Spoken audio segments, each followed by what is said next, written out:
জাহান্নামীদের কাছে আল্লাহ তাআলা কান্না পাঠাইবেন। কি পাঠাইবেন? কান্না পাঠাইবেন। ইয়াবকুনা, তারা কাঁদতে থাকবে। হাত্তা ইয়ানকাতিয়াদ দুমু, কাঁদতে কাঁদতে চোখের অশ্রুগুলা শেষ হয়ে যাবে। ফায়াবকুনা, দমের পরে তারা কাঁদবে, কিন্তু চোখে দিয়া পানি বের হবে না, রক্ত বের হবে। কি বের হবে? তারা চাইবে আল্লাহ তাআলা, আল্লাহ প্রথমে তাদের কাছে কান্না পাঠাইবেন, তারা কাঁদতে থাকবে। কাঁদতে কাঁদতে চোখের পানি যখন শেষ হয়ে যাবে, এরপরে এই মানুষগুলা সুম্মা ইয়াবকুনাদ দম, কাঁদবে, তবে পানি বের হবে না, রক্ত বের হবে। আল্লাহ রাসূল বলেন, রক্ত বের হতে হতে তাদের চোখের অবস্থা এমন হবে কাহাইয়াতুল উখদুদ, বিশাল বিশাল দিঘির মতো হয়ে যাবে, নালার মতো হয়ে যাবে। এই যে নোয়াখালী কোট মসজিদের সামনে যেই দিঘি আছে, এরকম দিঘি হয়ে যাবে। রাসূল বলেন, লাউ উরসিলাত ফিহি সুফুনুল আজারাত, ওই চোখ এত বড় হয়ে যাবে, ওই চোখের ভিতর যদি নৌকা ছেড়ে দেয়া হয়, জাহাজ ছেড়ে দেয়া হয়, স্টিমার লঞ্চ ছেড়ে দেয়া হয়, জাহান্নামীদের চোখের ভিতরে দিয়ে ওই স্টিমার লঞ্চ নৌকা চলতে থাকবে। আল্লাহ, কত বড় জাহান্নামীদের চোখ হবে, তাদের চোখের গর্ত কত বড় হবে। এই জন্য ওই সময় কাঁদবে কারা? দুনিয়াতে কাঁদবে না যারা। ওই সময় হাসবে কারা? দুনিয়াতে কাঁদবে যারা। এই জন্য কোরআন বলছে, ফালিয়াদহাকু কালিলা ওয়ালিয়াবকু কাসীরা, তারা যেন কম হাসে, বেশি কাঁদে। আল্লাহ নবীজি আরেক লম্বা হাদিসের মধ্যে, আবু হুরায়রার হাদিস, ওয়ালা তুকসিরিদ দিহকা, বেশি হাসিও না, ফাইন্নাদ দিহকা তুমিতুল কলব, যে যত বেশি হাসবে তার অন্তর মরে যাইবে। এই অন্তরে আল্লাহকে ডাকতে ভাল লাগবে না। বাইরের কাছে মসজিদ, আজান দেয়, এরপরে তার নামাজ পড়তে ভাল লাগতো না। এখন তো বললা ভাই, মোবাইল একটা আছে, মোবাইলের দিকে চাই কি হাসা আসে, আবার মোবাইলের দিকে চাই মাঝে মাঝে মন খারাপ করে, মনে যেন কাঁদে। কি টিকটক না আরো কি কি আছে না মোবাইলের মধ্যে, এগুলা দেখে, দেখি এবার সে হাসে, হাসতে হাসতে হাসতে হাসতে ফাঁসে তারে কি জোরে থাপ্পড় দেয়। কয় কি রে তুই আর থাপড়াস কিনলে, কয় সাতশো চলি যায় চলি যায়। এই মোবাইলের দিকে তাকাই সে হাসে, এটার দিকে তাকাই সে কাঁদে। কোনো কারণে মোবাইলটা যদি বাড়িতে রাখি, ভুলে বাজার পর্যন্ত যায়, দোকান পর্যন্ত গেছে, এক দৌড়ে চলে আসে। বাথরুমের দিকে এত জোরে দৌড়ে যায় না সে, যেই পরিমাণ মোবাইলের জন্য দৌড় দেয়। এভাবে একদিন চলে যায়, এই তো আর মাত্র 21 দিন পরে রোজা, আর 20 দিন পরে রোজা, আর 19 দিন পরে রোজা। আমরা কি সেটা করি? আমরা তো জানিয়ে না কয় তারিখ। এখন যে রাসূল বলেন শাবান ও শাহরি, শাবান মাস আমার মাস। নবীজি বলতেছেন শাবান মাস আমার মাস। ও রমাদান ও শাহরুল্লাহ, রমজান আল্লাহর। রমজান কার? আল্লাহর। এই মাসে আমি প্রস্তুতি নিব ইবাদতের জন্য। বিদেশ যাওয়ার আগে পাসপোর্ট লাগে, টিকিট লাগে, ভিসা লাগে, নতুন কিছু জামা কাপড় লাগে, পুরাতনগুলো বিদেশে নেয় না। কি বলেন, একটা প্রস্তুতি আছে না? রমজানের প্রস্তুতি আসেনি? কি প্রস্তুতি? 10 কেজি বুট কিনতে হইব, 5 কেজি খেজুর কিনতে হইব, বেসন কিনতে হইব। ওই দিন বেগুনের দাম 90 টাকা হইব বা 120 টাকা হইব। রমজানের আগের দিন আগে বেগুন কিনে ফ্রিজে ঢুকাইতে হইব। এগুলা হইল আমাদের রমজানের প্রস্তুতি। মেয়ের বাড়িতে কি দিতে হইব, আগে দিতে হইব। রমজানের প্রস্তুতি এগুলা না আমাদের। কাপড় দোকানে যান, দোকানদারের, তার প্রস্তুতি ফুলফিল। জুতা দোকানদারের প্রস্তুতি হয়ে গেছে রমজান ঈদের। মুদি দোকানদার টাকা নাই, ব্যাংক থেকে লোন লইছে, বুট কিনতে হবে, সেমাই কিনতে হবে, বেসন কিনতে হবে, খেজুর কিনতে হবে, এরকম যা দরকার রমজান উপলক্ষে সব হয়ে গেছে। সব পেশার মানুষের সবকিছু হলো। একজন মুসলমান হিসাবে আমার কি হলো? রাসূলের উম্মত হিসাবে আমি কি প্রস্তুতি নিলাম রমজানের জন্য? অথচ এই রমজান তো এসেছে আমাকে মুত্তাকি বানানোর জন্য।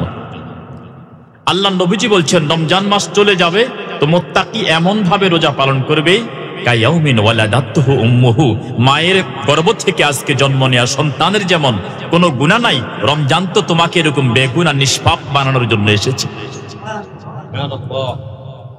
কিন্তু নিষ্পাপ কি বানাইবো?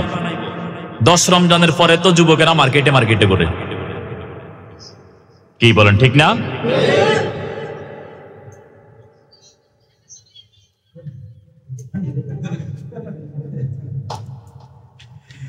আল্লাহ। আচ্ছা বলেন এবার শাবান মাসের কয় তারিখ? ভাই এটা খেয়াল রাখতে হবে তো, এগুলা হিসাব রাখা সুন্নত। হিসাব রাখা কি সুন্নত। প্রতিটা সুন্নত পালন করা একটা ইবাদত। আমরা মনে করি নামাজ পড়া সুন্নত, 2 রাকাত আগে সময় পাইছি সুন্নত নামাজ পড়ে ফেললাম, হ্যাঁ এটাও সুন্নত। মুস্কি হাসি দিয়া এটা ইবাদত। ঠিক ছোট্ট ছোট্ট অনেকগুলাকে আমরা ইবাদত মনে করি না, গুরুত্ব দেই না। দ্বীনের প্রত্যেকটি শাখাকে মুমিনের উচিত গুরুত্ব দেয়া। আল্লাহ তৌফিক দান করুন, আমিন। আসি মসজিদে, আসি কোথায়? জান্নাতের বাগানে আছেন। কোথায় আছেন? বিশ্বাস হয়নি? হাদিস শুনাই। ক্বালান নবী সাল্লাল্লাহু আলাইহি ওয়াসাল্লাম ইযা মারারতুম বিরিয়াদিল জান্নাতি ফারতাউ, তোমরা যখন জান্নাতের বাগান দিয়ে চলো এখান থেকে ফল সংগ্রহ করো। বাগানে তো ফল থাকে, কি বলেন থাকে না? ইযা মারারতুম বিরিয়াদিল জান্নাতি ফারতাউ, জান্নাতের বাগান দিয়ে তোমরা যখন বিচরণ করো এখান থেকে ফল সংগ্রহ করো। ক্বালু ইয়া রাসূলুল্লাহ মা রিয়াদুল জান্নাহ, সাহাবায়ে কেরাম বলেন ইয়া রাসূলুল্লাহ রিয়াদুল জান্নাহ জান্নাতের বাগান কি? নবীজি বললেন রিয়াদুল জান্নাহ আল মাসাজিদ, জান্নাতের বাগান হলো এই জমিনের প্রত্যেকটি মসজিদ একটি একটি জান্নাতের বাগান। তাহলে আমরা জান্নাতের বাগানে আছি। বিশ্বাস হয়নি? এখন বলে যে জান্নাতের বাগানে যখন অতিক্রম করো ফল সংগ্রহ করো। এবার বলে ইয়া রাসূলুল্লাহ মসজিদ জান্নাতের বাগান বুঝলাম, ওমর রাত ও ইয়া রাসূলুল্লাহ, ওগো রাসূল এই ফল যে সংগ্রহ করব সেই ফলটা কি? তো নবীজি বলেন ওহিয়া আরবা, জান্নাতের ফল হলো 4টা। কয়টা বলেন? 1 নাম্বার সুবহানাল্লাহ বলেন, 2 নাম্বার আলহামদুলিল্লাহ, 3 নাম্বার লা ইলাহা ইল্লাল্লাহ, 4 নাম্বার আল্লাহু আকবার। 4 নাম্বার কি? আল্লাহু আকবার। এগুলা জান্নাতের ফল। তাহলে কি আমরা যে এই 4 বার পড়লাম, এই 4 বার পড়ার দ্বারা আমাদের জন্য জান্নাতের ফল বরাদ্দ হয়ে গেছে।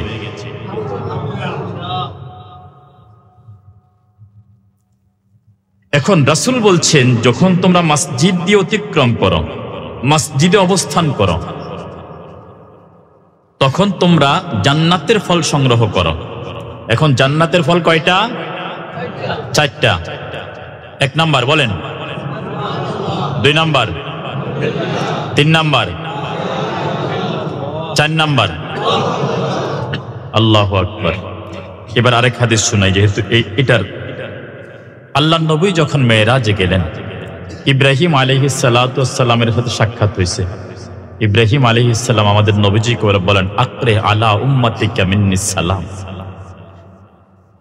ইব্রাহিম আলাইহিস সালাম আমাদের নবীজিকে বলতেছেন, ইব্রাহিম আলাইহিস সালাম সপ্ত আকাশের উপরে ফেরেশতাদেরকে কিবলা যেটা বাইতুল মামুরের সাথে হেলান দেওয়া অবস্থায় ছিলেন। হাদিসে আসছে আমাদের নবীজির সাথে সাক্ষাৎ হয়েছে। আমাদের নবীজিকে ইব্রাহিম আলাইহিস সালাম বলছেন, যিনি বলছেন তিনি নবী। মিল্লাতা আবিকুম ইব্রাহিম, আমাদের জাতির পিতাকে। জোরে বলেন, আমাদের জাতির পিতাকে। আমাদের জাতির পিতা ইব্রাহিম আলাইহিস সালাম আমাদের নবীজিকে বলতেছেন, একজন নবী আরেকজন নবীকে বলতেছেন আকরে আলা উম্মতিকা মিন্নিস সালাম, আমি ইব্রাহিম নবীর পক্ষ থেকে ও নবী মুহাম্মদ জমিনে গিয়ে আপনার উম্মতকে সালাম দিয়েন। সুবহানাল্লাহ। আচ্ছা বলেন তো এই উম্মত কি পরিমাণ দামি যে একজন নবী আমাদের নবীর দ্বারা আমাদেরকে সালাম পাঠায়? বলেন আমাদের দাম আসেনি? আমি অন্তত পাই নাই যে কোন নবী অন্য কোন উম্মতের জন্য সালাম পাঠাইছে। হুজুর পাইছেননি? তাহলে কোন নবী অন্য নবীর দ্বারা ওই নবীর উম্মতের কাছে সালাম পাঠাইছে এটা আমরা পাই নাই। হয়তো থাকতেও পারে আমাদের জানার অভাব, এই জন্য আমরা পাই নাই এটা বলি। যদ্দূর পড়েছি যদ্দূর পড়াচ্ছি। তাহলে বলেন একজন নবী এই উম্মত কি পরিমাণ দামি হলে সালাম পাঠায়? এটা 1 নাম্বার মেসেজ দিলেন নবীজিকে।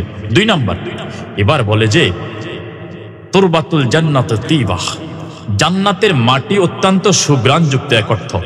আরেক অর্থ জান্নাতের মাটির শক্তি অনেক বেশি, জান্নাতের পানিগুলা সুমিষ্ট, জান্নাতের বাতাস অত্যন্ত উর্বর বাতাস, অত্যন্ত বাতাসগুলাও খুব এমন বাতাস যেগুলা পশুদের জন্য ভালো।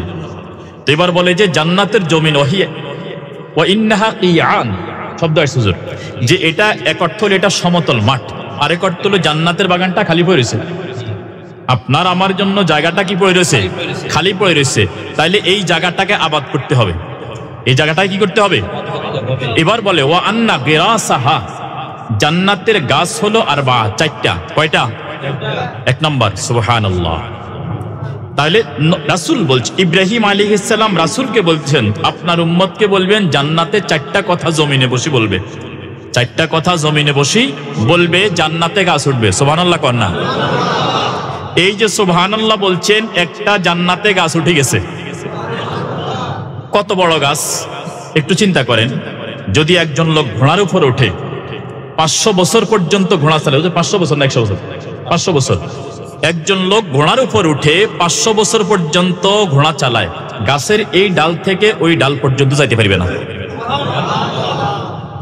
এই যে সুবহানাল্লাহ বলছেন, আরেকটা গাছ উঠে গেছে।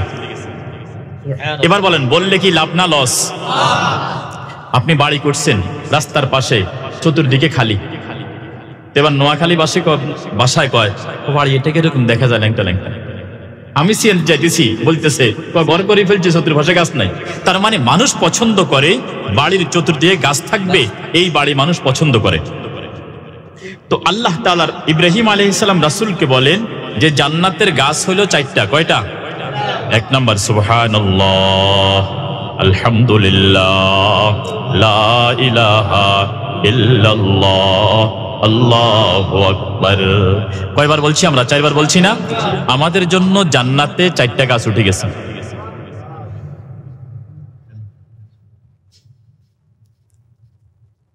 আরেক হাদিস শুনে, উম্মে হানি রাদিয়াল্লাহু, এই কথার সমর্থনে যাতে আপনাদের দিলে এটা বসে, নবীজিকে বলতেছেন ইয়া রাসূলুল্লাহ ইন্নী কাবুরতু ওয়া দাউফতু।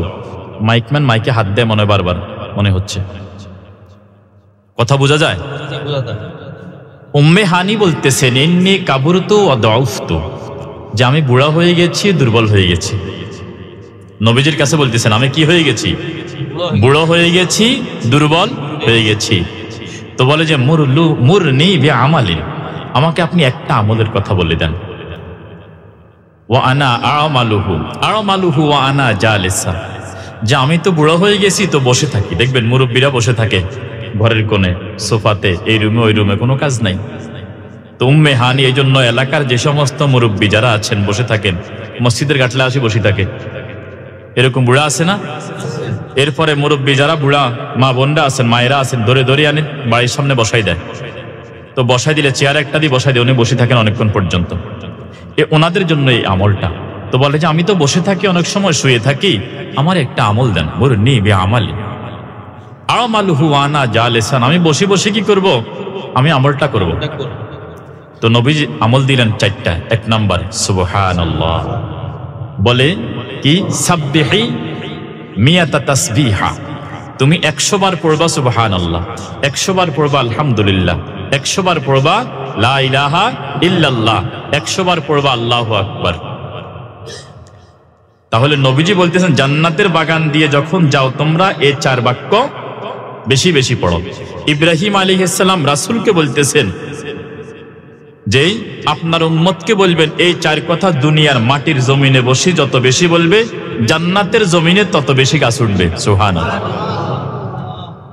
আর উম্মে হানি রাদিয়াল্লাহু তাআলা আনহাকে রাসূল বলতেছেন যে আপনি বসে বসে আর কি করবেন, কাজ তো নাই, তো আপনি এই 4 কথা বেশি বেশি পড়েন। এটার ফজিলত বলতে গেলে অনেক সময় লাগে। এরপরে আরেক হাদিস শুনেন, আল্লাহর নবীজি বলছেন আহাব্বুল কালামে ইলাল্লাহি আরবা, আল্লাহর কাছে 4টা কথা সবচেয়ে প্রিয়। আমরা যত কথা বলে আল্লাহকে ডাকি, তার মধ্যে 4টা কথা সবচেয়ে প্রিয়। 1 নাম্বার সুবহানাল্লাহ, 2 নাম্বার আলহামদুলিল্লাহ, 3 নাম্বার আল্লাহু আকবার, 4 নাম্বার লা ইলাহা ইল্লাল্লাহ। 4 হাদিস শুনাইলাম, যদি আরো শোনানো যাইব, কিন্তু এটা বলা আমার মাকসাদ নয়। যেহেতু মসজিদের মাহফিল, আমরা অনেক সময় মসজিদে এরকম দেখবেন এখনো 10 মিনিট আছে, দুজন বসে বসে কথা বলে। কি ভাই, এরকম লোক আছে না? আরো জোরে কোন আসেনি? আচ্ছা, আপনারা কি এই মসজিদের মুসল্লি না? তো বলতেছেন যে আছে, এরা কারা? আছে নাকি আসি? বলেন আছে না আসি? আসি। কে কথা বলে? আমরা, ঠিক না? আর যদি বলি আমি, আরো সহজ। বলেন আমি বলি কিনা? কে বলে কথা মসজিদে বসে বসে? আমি বলি। এখন আমি আর কথা বলবো না, এখন আমি এই 4 কথার জিকির করবো ইনশাআল্লাহ। কি বলেন? জিকির করবো তো? কে করবে? আমি। ওরে কয় আমরা। আমনে এত জনের দায়িত্ব কেন নেন? কয় আমরা। আমরা মানে সবাই। তাহলে আপনি সবাই দায়িত্ব নিতে হইব। এখন সবাই দায়িত্ব নেওয়ার দরকার নাই, নিজের দায়িত্ব নেন। বলেন মসজিদে অবসর সময় এখনো 2 মিনিট আছে, 1 মিনিট আছে, 5 মিনিট আছে, হয়তো আসে 2 রাকাত নামাজ পড়েন, না হয় এই 4 কথার জিকির দ্বারা এখানে এই টাইলসের উপর বসে বসে পড়বেন। জান্নাতের বাড়িতে শুধু গাছ লাগতেই থাকবে। এই আমল করবো তো ইনশাআল্লাহ? কে করবে? কে করবে? আমার এক সময় অভ্যাস ছিল, আরো আমি 2017-18 থেকে বয়ান করি, 17 সাল থেকে বয়ান করি। প্রথম দিকে অভ্যাস ছিল গরম করার, মাঠ গরম করার একটা মেজাজ ছিল। তো পরে দেখলাম যে গরম করলে আসলে মাঠে গরম হয়, কিন্তু মাঠ গরম হয়, পাবলিক কিছু নিয়ে বাড়ি যেতে পারে না। এখন এরপর থেকে আমার ফিকির 5 জন হোক 10 জন হোক, আমি প্রত্যেক বয়ানে একটা না একটা আমল দিয়ে যাব। এই ফিকির, এই মেহনত করি। এবছর প্রায় 50-এর মতো বয়ান হবে। প্রত্যেক জায়গায় আমি চেষ্টা করি একটা না একটা আমল দিয়ে দেওয়ার জন্য। আজকে আপনাদেরকে একটা আমল দিব। মসজিদে থাকেন, বাড়ি থেকে বাইর হয়েছেন, যাচ্ছেন, ভাই কারো সাথে কথা বলে কোনো লাভ নাই। দেখবেন যার সাথে কথা বলেন বেহুদা কথা, হয়তো কারো গীবত, কারো বদনাম, কোথায় কি হয়েছে না হয়েছে, ইরে শুনছতি এই কি হয়েছে, এত ছেলে এত এই হয়েছে, এর মেয়ে এটা হয়েছে, এর ছেলের বউ এটা হয়েছে, অমুক বাড়িতে এটা হয়েছে। এই সমস্ত কথা কথা ছাড়া আর কোনো কথা আসেনি? আসেনি? এই জন্য তো আল্লাহ বলছেন ওয়াজকুরুল্লাহ যিকরান কাসীরা। আল্লাহ নবীজিকে এক সাহাবী বলতেছে, ইয়া রাসূলুল্লাহ কাসুরাত আলাইয়া শাআইরুল ইসলাম।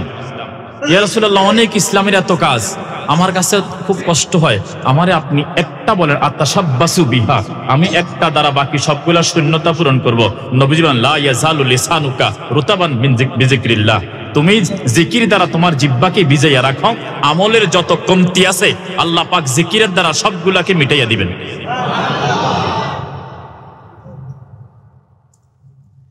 আল্লাহ। তাইলে আমরা আছি মসজিদে। কোথায় আছি? মসজিদে। এবার আরেক হাদিস শোনাই। আল্লাহ নবীজি বলতে অংশ বিশেষ শোনাই, ওয়া কলবুহু মুআল্লাকুন বিল মাসাজিদ।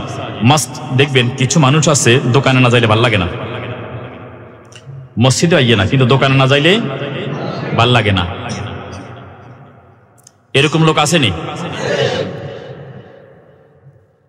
আমার পরিচিত অনেকে, ভাই মসজিদে দেখি না যে হুজুর অসুস্থ, কোমরে ব্যথা, উনি কোমরে ব্যথা নিয়ে পরোটা খাওয়ার জন্য বাজারে আসে, চা খাওয়ার জন্য বাজারে আসে, এমনকি বিড়ি কেনার জন্য উনি দোকানে আসে, কিন্তু মুয়াজ্জিন শব্দে দৈনিক 5 বার ওনারে ডাকে, আসে না মসজিদে। মানে কিছুর সাথে ওনার রাগ নাই, শুধু একমাত্র মসজিদ ছাড়া আর সব জায়গায় উনি যাইব, দোকান ফাট, ক্ষেত খামার, আত্মীয় স্বজন যা আছে সব জায়গার মধ্যে যাইব, শুধু উনি মসজিদে আইতো না। মসজিদে আইতো গেলে ওনার ওজন। এরকম লোক নাই এলাকার? আল্লাহ নবীজি বলতেছেন তুমি দোকানের সাথে আত্মার আত্মীয়তা করছো, দোকানে না যাইলে তোমার ভালো লাগে না। নবীজি বলেন ওয়া কলবুহু মুআল্লাকুন বিল মাসাজিদ, হৃদয়ের সুতাকে মসজিদের সাথে গেঁথে দাও, আত্মার একটা বন্ধন তৈরি করো। এরকম কিছু মুসল্লি আছে দেখবেন বাইত ভাল লাগে না, মসজিদে আসে বসে থাকে। যদি এরকম হয়ে থাকে যে আপনার মসজিদে না আসলে ভাল লাগে না, এক ওয়াক্ত নামাজ ছুটে গেছে, আপনার পেরেশান হয়ে যান, নবীজি বলতেছেন আল্লাহ পাক আপনাকে আরশে আজিমের নিচে ছায়া দিবেন। এই হাদিসের আরেক অংশ, মসজিদে আসরের পরে কেউ থাকে না, এরকম হয় না? ফজরের নামাজের পরে কেউ থাকে না, ঠিক আছে নি? এরকম হয় না?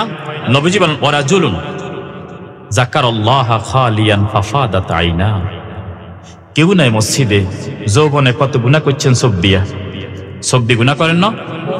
আরে মসজিদে বসে বসে বাহিরে তাকাই থাকে মহিলার দিকে, আমি নিজে দেখলাম।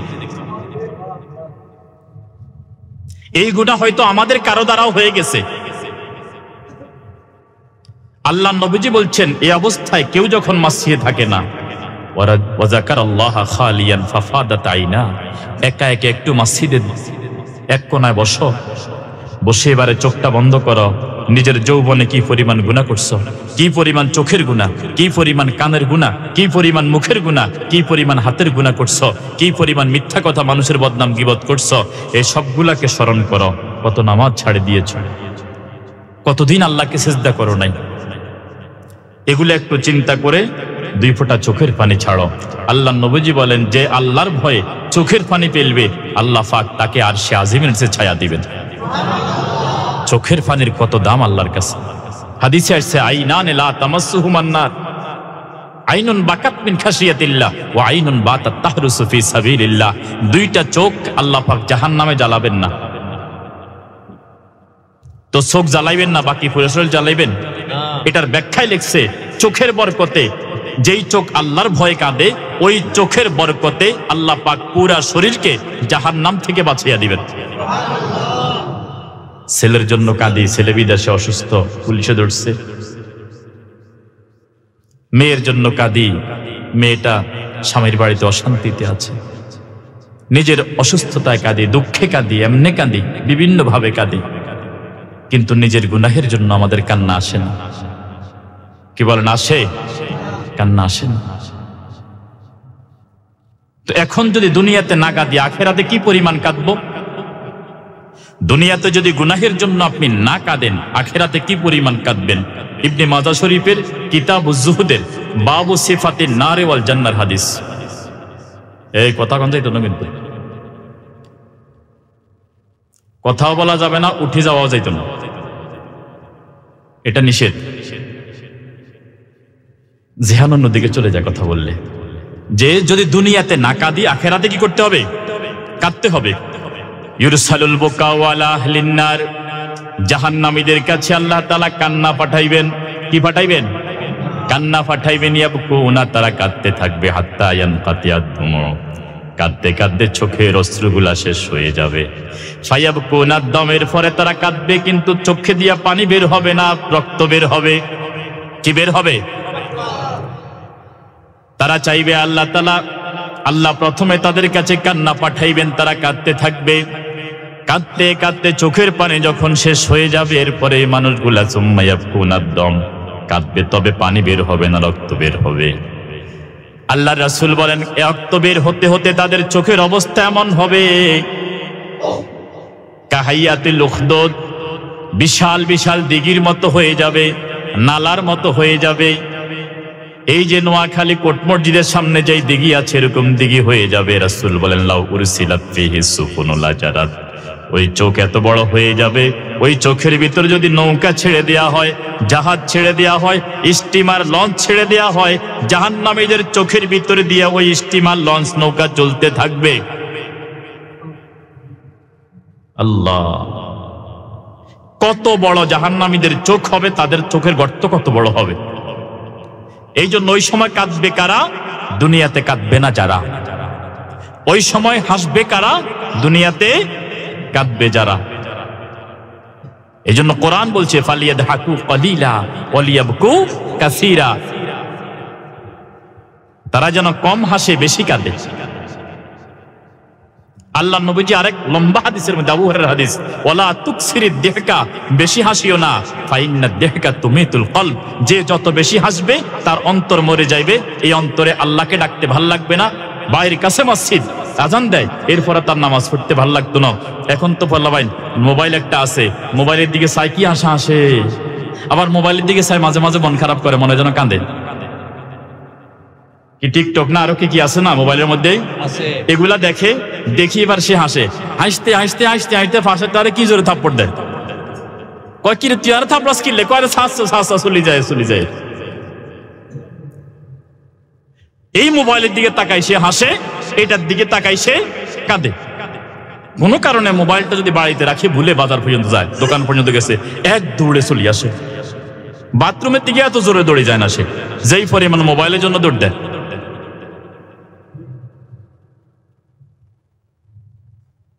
মানে এটা হইল তার আবেগ, তার অনুভূতি। সে কি লেখে, তার ভাল লাগে না আজকে, এটাও লেখে। তার খারাপ লাগতেছে আজকে, এটাও লেখে। তার চাকরি হয়েছে এটাও লেখে, চাকরি চলে গেছে এটাও লেখে। মানে এটা তার জীবন, এটা তার মরণ, তার আশা আকাঙ্ক্ষা উদ্দেশ্য ভালোবাসা সবকিছু এই মোবাইলের ভিতরে ঢুকে গেছে, ফেসবুকের ভিতরে।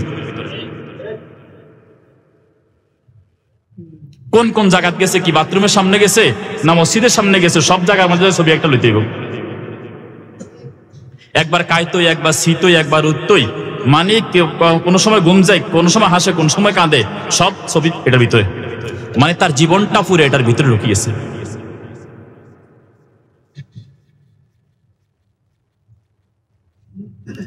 কি কথা হাসানি? জোয়ানরা কন কথা হাসানি?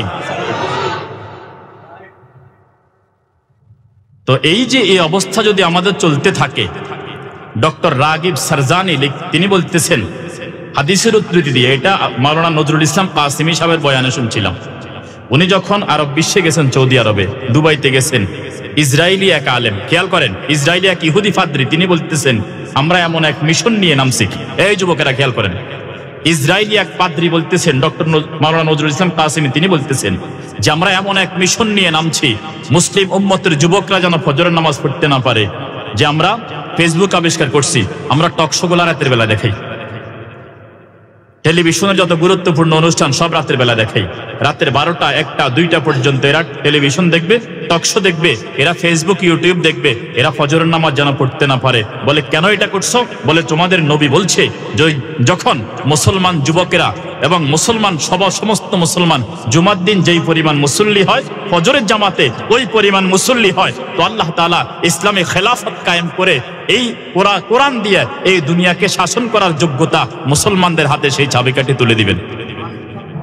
যতদিন পর্যন্ত এই অবস্থা না হবে, ফজরের জামাত আর জুমার জামাত এক রকম না হবে, ততদিন পর্যন্ত আমাদের হাতে ক্ষমতার নিয়ন্ত্রণ থাকবে। তো আমরা কখনো চাই না মুসলিম যুবকেরা ফজরের নামাজে হাজির হোক। ফজরের নামাজে যদি হাজির হয় তাহলে ইহুদিবাদ, খ্রিস্টবাদ এদের আধিপত্য কমে যাবে।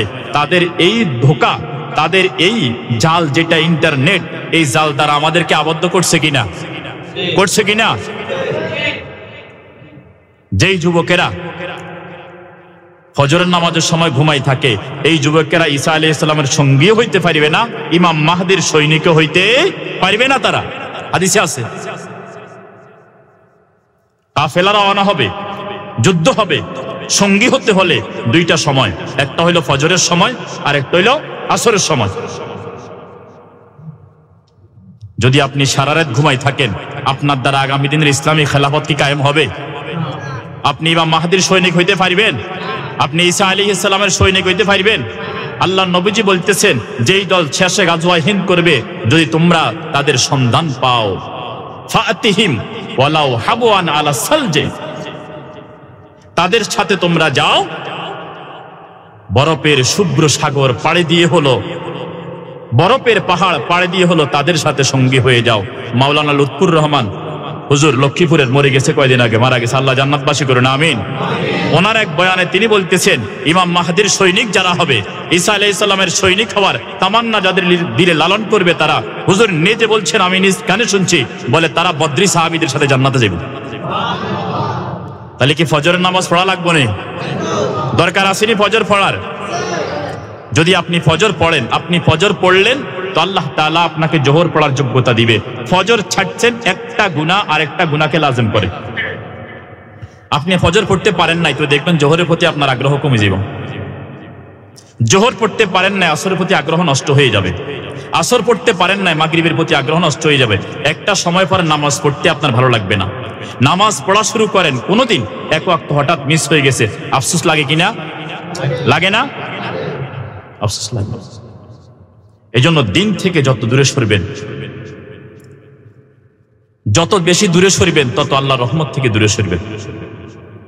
আল্লাহ যুবক ভাইদেরকে, যাদের উদ্যোগে আয়োজন, আল্লাহ যুবক ভাইদেরকে দ্বীনের জন্য বিশেষ করে 5 ওয়াক্ত নামাজি হিসেবে কবুল করুন, আমিন বলেন, আমিন। নামাজ পড়বো তো ইনশাআল্লাহ? বুড়ারা দরকার নাই, যুবকেরা কোন আগে পড়বেন তো ইনশাআল্লাহ? ভাই এবার মাহফিল হয়েছে নি এখানে? আর গতবার হয়েছে? আচ্ছা, মাহফিল গতবারও হয়েছে, এবারও হয়েছে, আরো 10 বছর হবে। 10 বছর মাহফিল হইল, আপনি আমারে না, মনে করেন বাংলাদেশের সবচেয়ে বড় আলেমরে আনলেন আপনি, বাইতুল মোকাররমের খতিব সাহেবের আইনলেন আপনি, কথার কথা, অথবা আজহারি সাহেবের আপনি আইনলেন, কথার কথা। তো আজহারি সাহেব ওয়াজ করে গেল, আপনি আগের মতো বেনামাজ রইলেন, লাভ হইব নি? যিনি বিড়ি খায় আজকে 33 বছর, তিনি বিড়ি খাইতে রয়েছে, আজহারি সাহেব ওয়াজ করে গেছে, আব্দুল মালিক সাহেব ওয়াজ করে গেছে, আমি এখনো বিড়ি খাই, আমি এখনো টেলিভিশন দেখি, আমি এখনো বেপর্দা অবস্থায় চলি, আমি এখনো মুখ খোলা অবস্থায় ঘোরাফেরা করি, আমি এখনো সবাই সাথে দেখা দিই, এত বড্ডা হুজুরানি ওয়াজ করলে লাভ হইব নি? তুই উদ্দেশ্যটা কি? পরিবর্তন। ওয়াজের উদ্দেশ্য কি? পরিবর্তন। আল্লাহ তাআলা নবীদেরকে পাঠাইছে সমাজকে পরিবর্তন করো, মানুষের হালতকে পরিবর্তন করো, দিলের অবস্থাকে পরিবর্তন করো, চরিত্র পরিবর্তনের জন্য। তো ওয়াজ হবে, ওয়াজ যাবে, আমি যদি পরিবর্তন হই তো এটার কোনো লাভ আছে নি? বলেন, কোনো লাভ হইব? এই জন্য যুবক ভাইয়েরা, এই জওয়ানি আমাদেরকে দিছেন কে? বলেন, কে দিছেন? আল্লাহ। এই শক্তি থাকবো নি? এই যে আমার পাশে মুরব্বীরা দুইজন বসে আছেন, এরকম এখানে অনেকে আছেন, অনেকে আছেন ছোটবেলায় ফুটবল খেলছেন, কি খেলছেন না? এখন ফুটবলে একটা লাথি মারেন না, এমন লাথি মারতেন গেলেও দেখবেন যে কোমর ধরে গেছে, আর পারতেছেন না। ও ভাই বলে, এই তুই সর, আমি উঠাই, আমার শক্তি আছে, এরকম বলে না? তো বুড়ো হয়ে গেছে। আপনার শক্তি যদি আপনার হয়, গেল কই? শক্তি যদি আপনার হয়, গেল কোথায়? তাহলে শক্তি আমার না। শক্তি কার না? আমার না। এটা আমাকে আল্লাহ তাআলা কিছুদিন ব্যবহারের জন্য দিছেন, এরপর আস্তে আস্তে কমাই ফেলবেন এটাকে। এই জন্য আল্লাহ তাআলার দেয়া নিয়ামত দিয়ে আল্লাহ তাআলাকে পাওয়ার চেষ্টা করা। আল্লাহ তৌফিক দান করুন, আমিন। এই জন্য যৌবনের অতি উন্মাদনা এটা পাগলামি, যৌবনের অতি উন্মাদনা এটা নাফরমানের দিকে নিয়ে যায়, নাফরমানের দিকে নিয়ে যায়। আপনাদের একটা হাদিস শুনাই, দেখেন, আগামী শবে বরাত কয় তারিখে?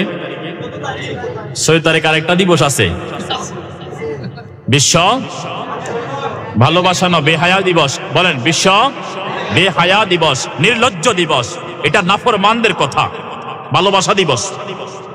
এটা ইহুদিদের, এটা খ্রিস্টানদের, এটা মুশরিকদের, এটা যে আখিরাতে বিশ্বাসী নয় তার, এটা যে আল্লাহর গোলাম হিসাবে নিজের পরিচয় দিতে চায় না, এটা তার জন্য 14 ফেব্রুয়ারি ভালোবাসা দিবস।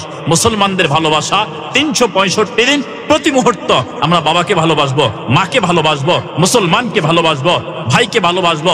প্রতিদিন যাদের জীবনে ভালোবাসা নাই, তারা শুধু দিবসকে সংকুচিত করে একদিনে ভালোবাসারে ঢুকাইছে আনি। এই জন্য ভালোবাসা দিবস তাদের জন্য যাদের জীবনে কোনো হাসি নাই, কোনো আনন্দ নাই, ভালোবাসা নাই। এই জন্য একটা নাম দিছে, একটা দিন একটু ভালোবাসা উদযাপনের জন্য। এবার এক হাদিস শুনাই।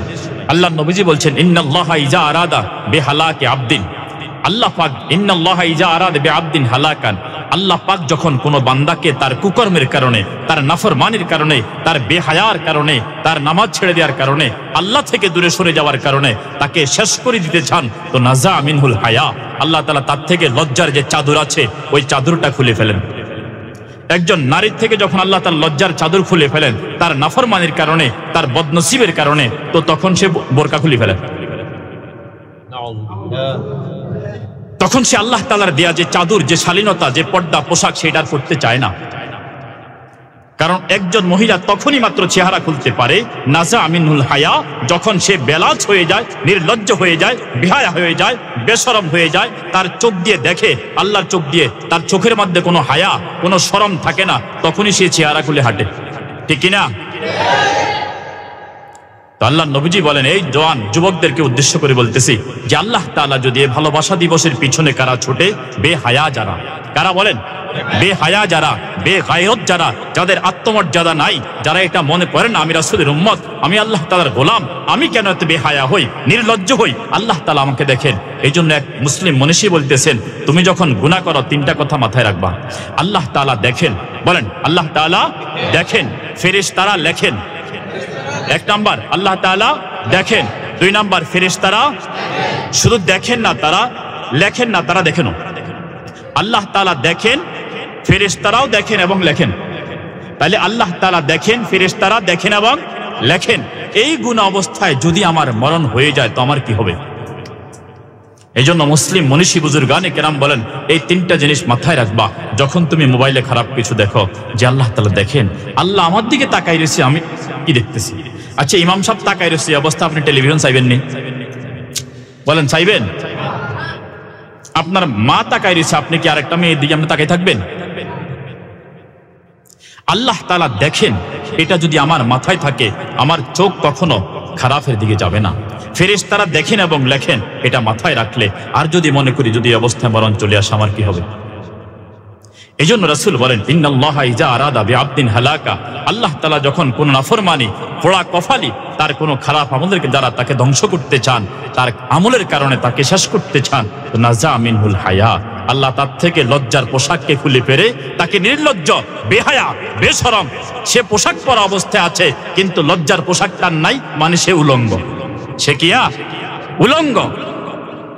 এবার হাদিস রাসূল বলেন যে ফাইজা নাজা মিনহুল হায়া, তো সে কি হয়ে যায়? মাকিতাম মুমাক্কাতা, সে পাপিষ্ঠ হয়ে যায়।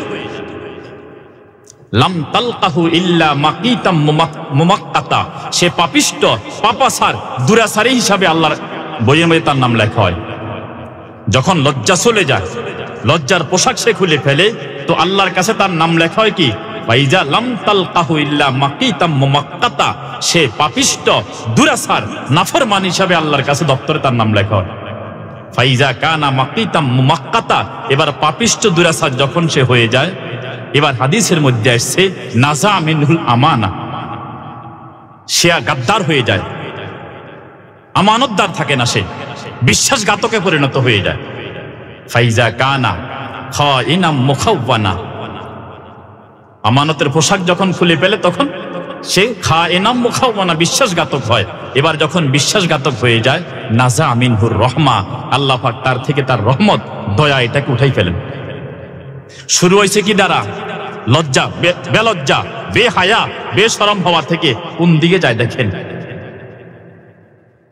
যে আল্লাহ তাআলা তাকে আর বিশ্বাসঘাতক হিসাবে আল্লাহর দপ্তরে নাম লেখা হয়। এবার রাসূল বলতেছেন ফাইজা কানা খাইনাম মুখাওয়ানা, যখন সে বিশ্বাসঘাতক হয়ে যায়, তো এবার রাসূল বলেন যে নাজা মিনহুর রহমা, আল্লাহ তার রহমতের সুতা কেটে দেন, রহমত তার উপর থাকে না, আল্লাহর দয়া তার প্রতি থাকে না, আল্লাহর মায়া ওই বান্দার জন্য থাকে না, আল্লাহর ভালোবাসার পাত্র ওই বান্দা থাকে না। তো ভালোবাসার পাত্র যখন থাকে হয় না, তো রাসূল বলেন সুম্মা লাম তালকাহু ফাজ্জান গালিজা, তার দিল পাথর হয়ে যায়। একজন বলতেছে, হুজুর আমার আব্বা মরে গেছে, আমার চোখে পানি আসেনি। আল্লাহ নবীজি বলতেছেন ফাজ্জান গালিজা, তার দিল পাথর হয়ে যায়। ফাইজা কানা ফাজ্জান গালিজা, যখন পাথর হয়ে যায় দিল, তো রাসূল বলতেছেন মারাত্মক কথা, নাজা মিন উনুকিহি রিবকাতাল ঈমান, আল্লাহ তাআলা তার গর্দান থেকে, তার গলা থেকে, মাফলার যেরকম খুলে ফেলি আমরা, চাদর যেমন খুলে ফেলি, আল্লাহ তার গর্দান থেকে ঈমানের রশিটা এভাবে খুলে নেয়। তাহলে শুরু হয়েছে কি দিয়ে? বেহায়া দ্বারা, বেলাজ দ্বারা, বেশরম দ্বারা, বেগায়রত দ্বারা। চোখের লজ্জা যখন চলে যায়, দিল থেকে যখন লজ্জা শরমের আবরণ, লজ্জার চাদর যখন গায়ের থেকে খুলে ফেলে, তখন আল্লাহ তাআলা তার ঈমানের রশিটা তার গর্দান থেকে তুলে ফেলে। এবার রাসূল বলেন সুম্মা লাম তালকাহু শাইতানান লাআনান, এবার সে অভিশপ্ত শয়তানে পরিণত হয়। শাইতানান লাঈনান মারিদা, তিন শব্দ বলছে, সে অভিশপ্ত শয়তানে পরিণত হয়। তাহলে শুরু হয়েছে কি দিয়ে? লজ্জা দিয়া। এই জন্য আল্লাহ নবীজি বলছেন আল হায়াউ শুবাতুম মিনাল ঈমান, লজ্জা ঈমানের অংশ। হাতের আঙ্গুল কয়টা? যদি আল্লাহ না করুক কারো আঙ্গুল একটা কাটা যায় অ্যাক্সিডেন্টে, তো যেই দেখবে সে জিজ্ঞাসা করবে, ভাই তোমার আঙ্গুল এটার কি হয়েছে? করবে কিনা? করবে কিনা? আল্লাহ নবীজি বলেন ঈমান পুরো হইতে হইলে, হাত পুরো হইতে হইলে 5 আঙ্গুল লাগে, ঈমান পুরো হইতে হইলে সকল আমলের সাথে লজ্জা লাগে। আঙ্গুল একটা ছাড়া যেমন হাত অপূর্ণ, লজ্জা ছাড়া ওই মুসলমানের ঈমানটা এরকম অপূর্ণ, সে শয়তান হয়ে যায়। ঈমানের রশি যখন খুলে ফেলে সে শয়তান হয়। আল্লাহ কোরআন বলছে ওয়ামান ইয়ারশু আন যিকরির রহমান নুকাইয়িদ লাহু শাইতানান ফাহুয়া লাহু কারিন, যে আমার জিকির থেকে, কোরআন থেকে, নামাজ থেকে, সিজদা থেকে, তেলাওয়াত থেকে, মসজিদ থেকে, ভালো মানুষগুলা থেকে, যারা আল্লাহর দিকে মানুষকে ডাকে, তাদেরকে দেখতে পারে না, তাদের সাথে সম্পর্ক রাখে না, কারণ কোরআন বলছে ওয়াকুনু মা'আস সাদিকিন, কথায় সত্য, কাজে সত্য, নামাজি, কোরআনওয়ালা, তাদের সাথে থাকো, তাদের পথ জান্নাতের পথ, তাদের পথ জান্নাতের পথ। ওই পথ থেকে যখন বিচ্যুত হয়ে যায়, কোরআন বলছে ওমান ইয়ারশু আন যিকরির রহমান, তুন হাইয়া আলাস সালাহ বলে 5 বার ডাকে। কি বলেন? ডাকে না? ডাকে, সে একটি বারও যায় না। তাকে ডাকছে না কাকে ডাকছে তার কোনো খবর নাই। আসলে এই যে হাইয়া আলাস সালাহ আমরা শুনি মুয়াজ্জিনের কণ্ঠ, আসলে এই ডাক টাকার পক্ষ থেকে আসে, বলেন না?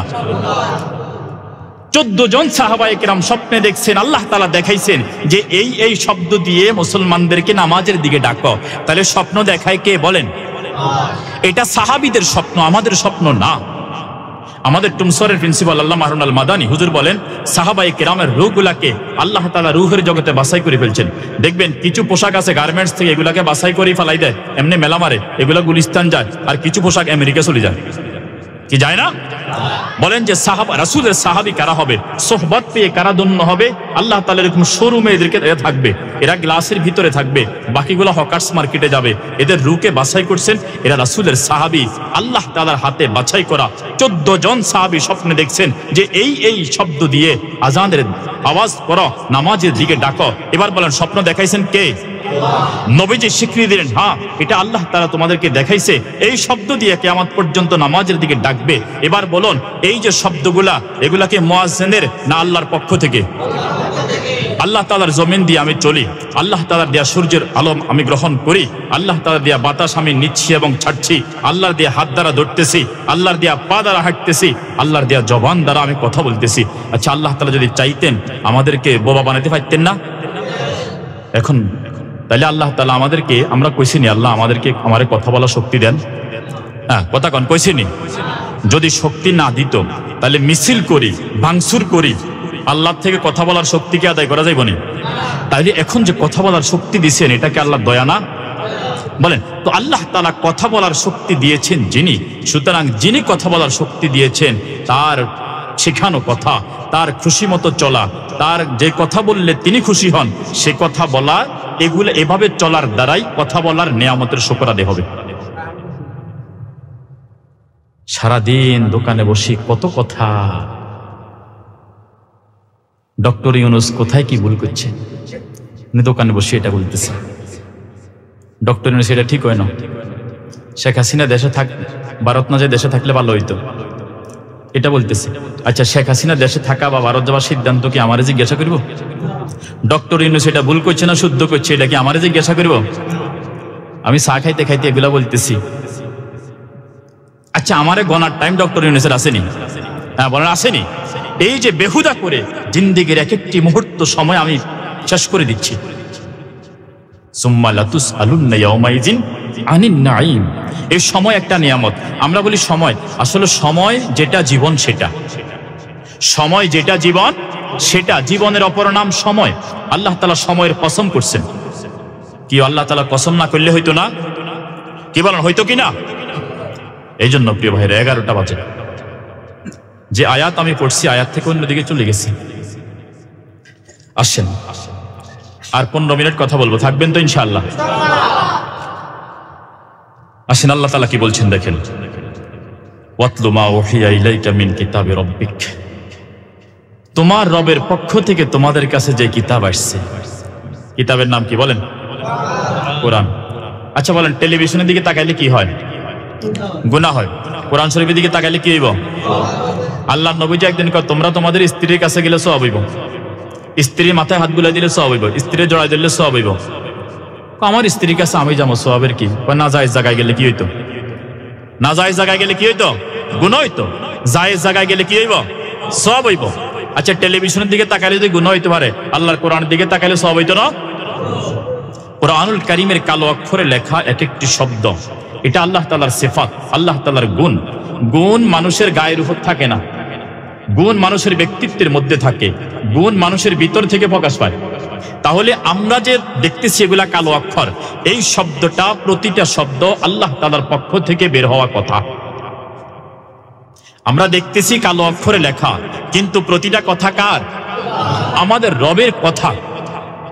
এই জন্য রবের কথার দিকে তাকাইলে সওয়াব হয়, তাকাইলে কি হয়? আচ্ছা এইটা যদি আমরা রমজানে শুনি, আমি তেলাওয়াত করি, আল্লাহ বলছেন ওয়াতলু, তেলাওয়াত করো, তো আমি পারি না। তেলাওয়াতের মৌসুম আসতেছি না, আসতেছে কিনা? রমজানের তেলাওয়াত শোনার সুযোগ আছে কিনা? তাইলে আল্লাহ বলছেন ওয়াতলু মা উহিয়া ইলাইকা মিন কিতাবি রাব্বিক, আমি তোমাদের কাছে যে কিতাব পাঠাইছি এটা একটু তেলাওয়াত করো। আল্লাহ বলছেন কবে তেলাওয়াত করছেন? অথবা কাউকে বলছেন তুমি তেলাওয়াত পারো, তুমি একটু পড়ো আমি শুনি। কোরআনের মোহাব্বত কিভাবে আপনি প্রকাশ করলেন? কি প্রকাশ করছেন? পড়েন নাই। অথবা সেটা তো পড়িনি, আল্লাহ আপনি আরবিতে কি বলছেন আমি তো পারি নাই, আল্লাহ একটা বাংলা অর্থ সহ কোরআন শরীফ কিনলাম, আল্লাহ আমি বাংলাটা পড়ি, আমার আল্লাহ কি কইছেন আমার একটু দেখার চেষ্টা করি।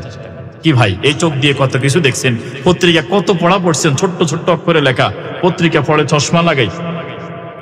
আল্লাহর কোরআনটা আরবি পড়তে জানেন না, ঠিক আছে, বুড়ো হয়ে গেছেন, নিচে বাংলা অর্থ লিখে দিচ্ছে। কি বলেন, পড়া যায় কিনা? পড়া যায় না। এটা কোরআনকে মোহাব্বতের অংশ, যেন আমি পড়তে পারি না কিন্তু বাংলা জানার চেষ্টা করছি। আল্লাহ আপনি কি বলছেন আমার কাছে? তো আল্লাহ তাআলা কি বলছেন, ওয়াতলু মা উহিয়া ইলাইকা মিন কিতাবি রাব্বিক। এই জন্য তেলাওয়াত করা শাবান মাসে আল্লাহর নবীজি, এই যে আমাদের রমজানের প্রস্তুতি শেষ করে দিতেছি, আমাদের রমজানের প্রস্তুতি শুরু হয় কি দিয়ে? বুট দিয়ে, পেঁয়াজ দিয়ে, বেসন, বেগুনি, বুরিন্দা, জিলাফি, শরবত, লেবুরে কি সিবা সিবে রোজা থাই এই মহিলা, এগুলা রমজানের প্রস্তুতি। আল্লাহর নবীজি সাহাবায়ে কেরাম এভাবে রমজানের জন্য প্রস্তুতি নিতেন না, তারা 4 কাজের দ্বারা রমজানের প্রস্তুতি নিতেন। কয় কাজ? 4 কাজ। 1 নাম্বার, শাবান মাসে বেশি বেশি রোজা রাখতেন। ওই দিন একজন ইসলামিক লেখক লিখছেন, আল্লাহর নবীজি শাবান মাসে প্রায় 20 দিন রোজা রাখতেন। কয় দিন? 20 দিন রোজা রাখতেন। আমরা তো একটা রাখি, শবে বরাত। আল্লাহর নবীজি রাখছেন কয় দিন? 20 দিন।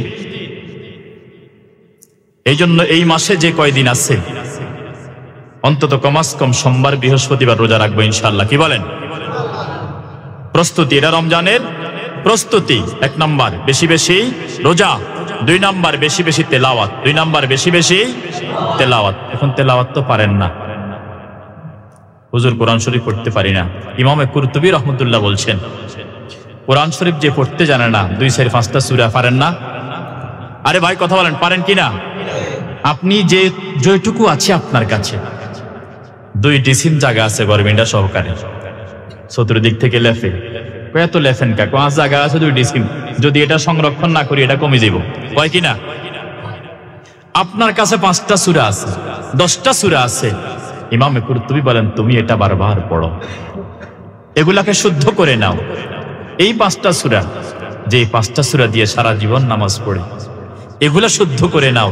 এগুলা যদি 30 মিনিট পড়ো, মসজিদের ইমাম সাহেব 30 মিনিট পড়লে, তেলাওয়াত করলে যেই পরিমাণ সওয়াব, আল্লাহ তোমাকে ওই পরিমাণ সওয়াব দিবেন। আল্লাহর নবীজি আরেক হাদিসে বলেন, মাসালুল্লাযী আল মাহিরু বিল কোরআন মা সাফারাতিল কিরামিন বারারা। যে যারা কোরআন শরীফ বুঝে তেলাওয়াত করে, এর ভিতরে কি আছে এটা জানে, তাদের সম্মান আকাশের সম্মানিত ফেরেশতাদের সমতুল্য। সুবহানাল্লাহ। এটা গেল আলেমদের কথা।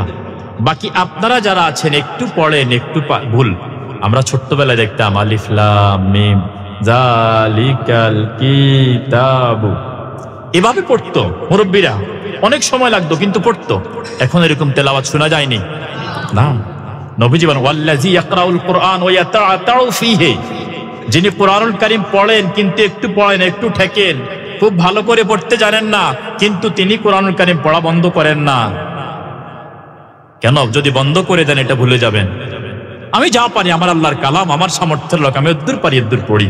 রাসূল বলেন, ফালাহু ওয়া শাকুন আলাইহি ওয়া শাকুন লাহু আজরা, তার কষ্ট হয় পড়তে, এরপর পড়ে যায়। প্রথম ব্যক্তিকে যেই পরিমাণ নেকি দিবেন আল্লাহ তাআলা, এই যে সাধারণ মানুষ, আমি 5টা সূরা জানি, আমি এটাই পড়লাম, আল্লাহর নবীজি বলেন আলেমকে যেই পরিমাণ সওয়াব দিবেন, আল্লাহ এই সাধারণ পাবলিককে তার চাইতে দ্বিগুণ সওয়াব দিবেন। আলেমের মর্যাদা ভিন্ন, ইলমের কারণে, অন্যান্য আমলের কারণে তার মর্যাদা ভিন্ন, কিন্তু সওয়াব যেটা, পুরস্কার যেটা, প্রাপ্তি যেটা, সেটা আলেমকে তেলাওয়াতের সওয়াব যে দূর দিবেন। আপনি ভুল শুদ্ধ যাহা পারেন এরপর পড়ার চেষ্টা করেন, আপনাকে এক পুরস্কার দিবেন তেলাওয়াতের কারণে, আরেক পুরস্কার দিবেন পারে না, এরপর কোরআনের পিছে সে লেগে আছে, প্রচেষ্টা চালিয়ে যাচ্ছে, এই প্রচেষ্টার কারণে আরেক পুরস্কার আপনাকে দেয়া হবে। আচ্ছা বলেন, কুল হুয়াল্লাহ সূরা এটা পারেননি আপনারা? কুল ইয়া আইয়ুহাল কাফিরুন পারেননি? মিশকাত শরীফে আসছে কেউ যদি সূরা কাফিরুন 4 বার, সব সময় তো শুনছেন কুল হুয়াল্লাহ 3 বার পড়লে কি হইব? এক খতম তেলাওয়াতের সওয়াব হইব। মিশকাত শরীফে আসছে কুলিয়া আইয়ুহাল কাফিরুন, সূরাতুল কাফিরুন 4 বার যদি কেউ পড়ে, কয়বার? একবার কোরআনুল কারীম খতম করা সওয়াব হবে। কি আব্বার কবরের কাছে যায় পড়েন না 4 বার? হুজুর লাগে না তো, হুজুর আমার আব্বাল্লাহ দোয়া করিয়েন, এটা তো আর দরকার আছে নি? এটা সূরা জিলজাল যদি কেউ 2 বার পড়ে, ইজা জুলজিলাতিল আরদু জিলজালাহা, আরে ভাই মুখস্থ পারেন না, কোরআন শরীফ লই যান, অথবা এখন মোবাইলে আছে না, কবরের কাছে যায় 2 বার পড়েন। 2 বার কয়বার? এই সূরা 3 লাইন 4 লাইন, বেশি না। 2 বার পড়লে আল্লাহর নবীজি বলেন একবার কোরআন খতমের সওয়াব হইব। আব্বার রেখে যাওয়া ঘর বাড়ি খাট পালং জায়গা জমি ব্যাংকের টাকা, আব্বা সরকারি চাকরি করতো, মাসে মাসে পেনশন পায়, সব খাইতেছি, কিন্তু বাড়িতে যখন ঢুকতেছি পাশে আব্বা ঘুমাই রয়েছে, গান গাইতে গাইতে যায়। কিরকম সন্তান নাই? একবারও আব্বার কথা মনে পড়ে না। যার জীবন যৌবন বিদেশে কাটাইছেন আমার জন্য, আমাকে মানুষ করার জন্য, সেই আব্বা বাড়ির পাশে শুয়েছেন, আমি ঢুকে যাচ্ছি বাড়ির দিকে, আব্বার কথা কখনো মনে পড়ে না। অথচ আব্বা বাহিরের থেকে যতবার আসতেন, আসিয়ে প্রথম জিজ্ঞাসা করতেন আব্দুল্লাহ কই, ও ভাত খাই ঘুমাইছে? কি বলেন আপনারা, খবর নেন না? প্রত্যেক রাত্রে বাবা আসে জিজ্ঞাসা করতো আমার ছেলেটার কি অবস্থা। দূর থেকে আসলে ছেলের খবর না আগে, সেই ছেলেগুলো বাবার কবরে শুয়ে আছে, বাবার খবর নেয় না। কি এরকম ছেলে নাই? কি ভাই, এই জন্য কোরআনুল কারীম তেলাওয়াত করা বেশি বেশি শাবান মাসে। 1 নাম্বার আমল বেশি বেশি রোজা, বেশি বেশি রোজা। 2 নাম্বার আমল বেশি বেশি কোরআনুল কারীম তেলাওয়াত করা। 3 নাম্বার বেশি বেশি দান সদকা করা। বলেন বেশি বেশি কি করা? দান সদকা করা। সদকা করলে কি হইব?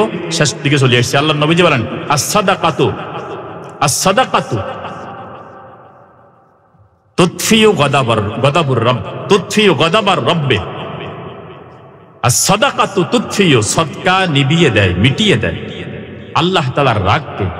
আগুন নিভায় কি দিয়ে? পানি দিয়ে। নবীজি বলতেছেন আগুন যেমন আগুনকে পানি দ্বারা নিভিয়ে দেয়া হয়, আল্লাহ পাক যখন কাহ্হার রূপ ধারণ করবেন, রাগ হয়ে যাবেন বান্দার উপর, গোসা চলে আসবে, তো সাদাকা এসে সামনে দাঁড়ায় যাব, আয় আল্লাহ আপনার রাসূল বলছেন দান সদকা করলে আপনার রাগ কমে যায়, আমি তার দান সদকা আসছি, আপনি ওর উপর কেন রাগ করছেন? তো আল্লাহ বলবেন সাদাকা, তোমার কারণে আমার এই বান্দাকে মাফ করে দিছি। নবীজি বলেন পানি যেমন আগুনকে নিভিয়ে দেয়, আল্লাহ পাক যখন রাগ হবে বান্দার উপরে, তো সাদাকা আল্লাহ তাআলার রাগকে এভাবে নিভিয়ে দিবে। এই জন্য সামর্থ্য অনুযায়ী কিছু কিছু দান করা। আমাদের ওস্তাদ ছিলেন কবিরহাট ছাপড়া সিলেটের দিকে মাওলানা সফিউল্লাহ শাহ হুজুর, ইসলামিয়া মাদ্রাসায় প্রায় 30-40 বছর পড়াইছেন। হুজুরের ওস্তাদ হুজুর আমাদেরকে নাসাই শরীফ পড়াইছেন। একটা ঘটনা বলি, হুজুর বলেন যে আমি কবিরহাটের ওইদিকে, শাহজিরহাট মানে হুজুরের বাড়ি, কবিরহাটের পরে। তো হুজুর বলেন আমি বাড়ি থেকে আসা যাওয়া করি, ইসলামিয়া মাদ্রাসায় পড়াইছি। প্রত্যেক দিন আমি বাইরে হওয়ার সময় নিয়ত করতাম আজকে আমি 2 টাকা হোক 5 টাকা হোক এটা আল্লাহর রাস্তায় কাউকে দিব, যদি পাইতাম দিতাম, যদি না পাইতাম কাউকে এটা রেখে দিতাম আলাদা করি। পরের দিন আরো 2 টাকা, 2 দুগুণে 60 টাকা হইতো। পরের দিনও পাই নাই, 6 টাকা হইতো, রাখে দিতাম। এর পরের দিন পাইছি, দিয়ে দিতাম কাউকে। উদ্দেশ্য ছিল আল্লাহর নবীজি বলছেন সাদাকা মুসিবত দূর করে। সাদাকা কি করে? মুসিবত। as-সাদাকা তারুদ্দুল বালা ওয়া তাজিদু ফিল উমর, হায়াতকে দীর্ঘায়িত করে, হায়াতকে বরকত দেয়। এখানে জিয়াদা মানে বারাকা, হায়াতের মধ্যে এক অর্থ বারাকা বরকত দেয়, আবার আরেক অর্থ দীর্ঘায়িত করে, তুলুল হায়াত। তাহলে তো হুজুর বলেন যে রাসূল বলছেন সদকা দিলে মুসিবত দূর হয়। যে আমি এত বছর ইসলামী মাদ্রাসায় আসে যাওয়া করে পড়াইছি কবিরহাট থেকে, কখনো বড় কোনো দুর্ঘটনা আমার হয় নাই, এটা পরীক্ষিত। এই জন্য বিপদে, সন্তান অসুস্থ, ডাক্তারের কাছে যান, অসুবিধা নেই, 500 টাকা সাদা করে দেন, 200 টাকা সাদা করে দেন, 300 টাকা সাদা করে দেন। অ্যান্টিবায়োটিকের চাইতে আগে কাজ করবে এটা। হ্যাঁ, আপনি ইয়াকিনের সাথে করে দেখেন হুজুর, ঠিক না? আমি পাইছি ফল, আমি অনেক ফল পাইছি। আপনি ইয়াকিন নিয়ে করে দেখেন, বিপদ মুসিবত, ডাক্তারের কাছে যাচ্ছেন, স্ত্রী অসুস্থ, সন্তান অসুস্থ, আগে 500 টাকা সদকা করে দেন, 200 টাকা সদকা করে দেন, আল্লাহ পাক সহজ করে দিবে, সহজ করে দিবে। হাসপাতাল নিলেও দেখবেন এই রোগী তাড়াতাড়ি সুস্থ হয়ে ফিরবে, কারণ ডাক্তার চেষ্টা, যে বুদ্ধি বিবেক দ্বারা চেষ্টা করে সেটা দিয়েছেন কে? আল্লাহ। আর সদকা দেয়া মানে স্বয়ং আল্লাহ তাআলাকে ধরা। সদকা দেয়া মানে স্বয়ং কাকে ধরা? আল্লাহ তাআলাকে ধরা। এজন্য বেশি বেশি দান সাদাকা করা। আরেকটা হইলো বেশি বেশি ইস্তেগফার পড়া। এটা রমজানের প্রস্তুতি 1 নাম্বার। বেশি বেশি রোজা, বেশি বেশি তেলাওয়াত, বেশি বেশি সাদাকা। আরেকটা হলো বেশি বেশি ইস্তেগফার। ইস্তেগফার কি জানেন নি? আমি এরকম লোক দেখছি, এক হাতে বিড়ি এক হাতে তসবিহ। এটাও চলে এটাও চলে, টানও চলে তসবিহও, মানে তসবির দানাও টানে বিড়িও টানে। আগুন। আমাদের নাসির শাহ হুজুর রহমতুল্লাহ আলাইহি, হুজুর ওস্তাদ নাকি নাসির শাহ হুজুর রহমতুল্লাহ আলাইহি বলতেছেন বিড়ি, কথা অন্যদিকে চলে যায়, যে থানবী রহমতুল্লাহ মালফুজাতের মধ্যে বলছেন 3 কানের বিড়ি খান যাইতো না। একটা হলো এটা আগুন, জাহান্নাম আগুন দিয়ে তৈরি। এটা কি আগুন? জাহান্নাম আগুন দিয়ে তৈরি, এটাতে গন্ধ আছে। জাহান্নামের আগুনের মধ্যে সাংঘাতিক গন্ধ থাকবে। 3 নাম্বার, এটার বৈশিষ্ট্য হলো পোড়াই দেয়া, জাহান্নামও শুধু পোড়াইবে। ওই পোড়া থেকে বাঁচতে হইলে বেশি বেশি সদকা করতে হইব। আসেন তাহলে 1 নাম্বার বেশি বেশি বেশি বেশি রোজা, 2 নাম্বার বেশি বেশি তেলাওয়াত, 3 নাম্বার বেশি বেশি সাদাকা, 4 নাম্বার বেশি বেশি ইস্তেগফার। বেশি বেশি কি? এখন আস্তাগফিরুল্লাহ কোন ভিডিও টানেন, আস্তাগফিরুল্লাহ বলতেছেন, টেলিভিশনের দিকে চাই রয়েছে, হইল নি? আচ্ছা আমি লিখে দিলাম সর গরসুকের দন্তার ন আগুন, সুতার মধ্যে ঢুকে দিলাম, বাত হইব নি? বলেন হইব? এটা আগুনের শব্দ, এটা আগুনের শব্দ। আসলে বাস্তব আগুন চুলায়। বাস্তব আগুন কোথায়? চুলায়, গ্যাসে। এটা জ্বালাইলে জ্বলবে। আমি লিখে দিলাম গরসুকাল লরসিকাল গুলি, মারি দিলাম আপনার গায়ে কাগজ একটা, মরে যাইব? আসল বুলেট এটা না, এটা বুলেটের শব্দ। ঠিক ইস্তেগফার আস্তাগফিরুল্লাহ এটা শব্দ। এটা কি বলেন? শব্দ। ইস্তেগফার হলো 3 জিনিসের নাম: গুনাহ ছেড়ে দেয়া, লজ্জিত হওয়া, আর কখনো করব না। সোজা কথা হইলো আল্লাহকে সরি বলা। আল্লাহ আমার মানুষকে সরি বলেন না? একটু ফা লাগলে, গা লাগলে কিছু হইলে ভাই সরি। আল্লাহ তাআলাকে সরি বলা, যে আল্লাহ আমার ভুল হয়ে গেছে। ইস্তেগফার এটা আর করব না, আল্লাহ আমার ভুল হয়ে গেছে। সরি কখন বলে? একটু লজ্জিত হয়, অপরাধ স্বীকার করে। তো ইস্তেগফার মানে হলো আল্লাহ আমার ভুল হয়ে গেছে, আর করব না। এভাবে যদি জবানে থাকবে আস্তাগফিরুল্লাহ, জবানে কি থাকবে? আস্তাগফিরুল্লাহ, আর দিলে থাকবে আল্লাহ আমার কত ভুল করছি, আর করব না, মাফ করে দেন। এভাবে আল্লাহ নবীজি বলেন ইন্নী ওয়াল্লাহি, নবীজি বলছে আল্লাহর কসম। আচ্ছা নবীজি কসম খাইছেন কেন? তাকিদের জন্য। ওয়াল্লাহি ইন্নী লা আস্তাগফিরুল্লাহ ফি কুল্লি ইয়াউমিন আকসারা মিন 70 মাররা। নবীজি বলেন আল্লাহর কসম, আমি একদিনে আল্লাহর কাছে 70 বারের বেশি সরি কই। আরেক হাদিস আছে মিয়াতু মাররা, 100 বার। নবীজির আগের গুনাহ মাফ, পরের গুনাহ মাফ। নবীজির কোনো গুনাহই নাই, 100 বার পড়েন, আরো বেশি পড়েন। আমাদের কি পরিমাণ পড়া দরকার? সকালে শুরু হয়, জীবনটা শুরু হয় আমাদের নাফরমানি দিয়ে। ঘুম থেকে চোখ খুলে কি করা দরকার? আলহামদুলিল্লাহিল্লাযী আহইয়ানা বাদা মা আমাতানা ওয়া ইলাইহিন নুশুর। এই শব্দ পড়া দরকার, আলহামদুলিল্লাহ। কিন্তু উঠি 7টা বাজে, 8টা বাজে। এই জন্য ফজরের নামাজ কাজা হয়ে যাবে, শেষ করে দিব। ফজরের নামাজ কাজা হয়ে যাবে মানে জোহরের নামাজ পড়ার সম্ভাবনা কম। এক সেজদার দাম কত আপনি জানেন? এটা বলে শেষ করে দিচ্ছি। তাহলে ইস্তেগফার শেষ করি। ইস্তেগফার আল্লাহ নবীজি কতবার পড়তেন? 70 বার বা 100 বার। 70 বারের বেশি 100 বার। আরেক হাদিসে নবীজি বলেন আস্তাগফিরুল্লাহাল্লাযী আল হাইয়ুল কাইয়্যুম ওয়া আতুবু ইলাইহি, যে এটা পড়বে গুফিরাত যুনুবুহু, তার গুনাহ আল্লাহ মাফ করে দিবেন। ওয়া ইন কানা কাদ ফাররা মিনাজ যাহফি, যুদ্ধের ময়দান থেকে, জিহাদের ময়দান থেকে পলায়ন করলেও ইস্তেগফার বেশি বেশি পড়লে আল্লাহ মাফ করে দিবেন। ইস্তেগফারের পাওয়ার আসেনি? এজন্য এক বুজুর্গ বলতেছেন ইস্তেগফার হলো সাবান। বলেন ইস্তেগফার কিয়া? সাবান। এটা গুনাহকে ধোয়, এটা গুনাহকে ধোয়। সুবহানাল্লাহ, আলহামদুলিল্লাহ, এগুলা আতর। আচ্ছা আতর লাগায় কখন? ময়লা কাপড়ে। বলেন কোথায়? পরিষ্কার কাপড়ে, পরিষ্কার পবিত্র কাপড়ে কি লাগায়? আতর লাগায়। এই জন্য তিনি বলতেছেন যে ইস্তেগফার হইল সাবান, এটা গুনাহ থেকে বান্দাকে পবিত্র করে। সুবহানাল্লাহ, আলহামদুলিল্লাহ, এগুলো হইল আতর। এগুলা যখন ইস্তেগফার আগে পড়বে, এরপরে তাসবিহগুলা পড়বে, বান্দার এই তাসবির সুবাস আর সে আজিম পর্যন্ত পৌঁছবে। এই জন্য রমজান আসতেছে, প্রস্তুতি। পেঁয়াজু খান সমস্যা নেই, হারাম ন। বুট খান সমস্যা নেই, হারাম ন।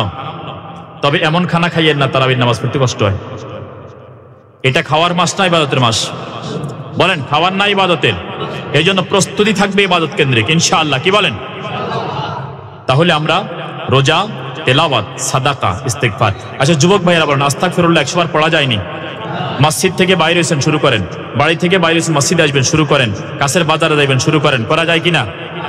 শেষ কথা, এশার নামাজ পড়ছেন নি? পড়ছেন তো?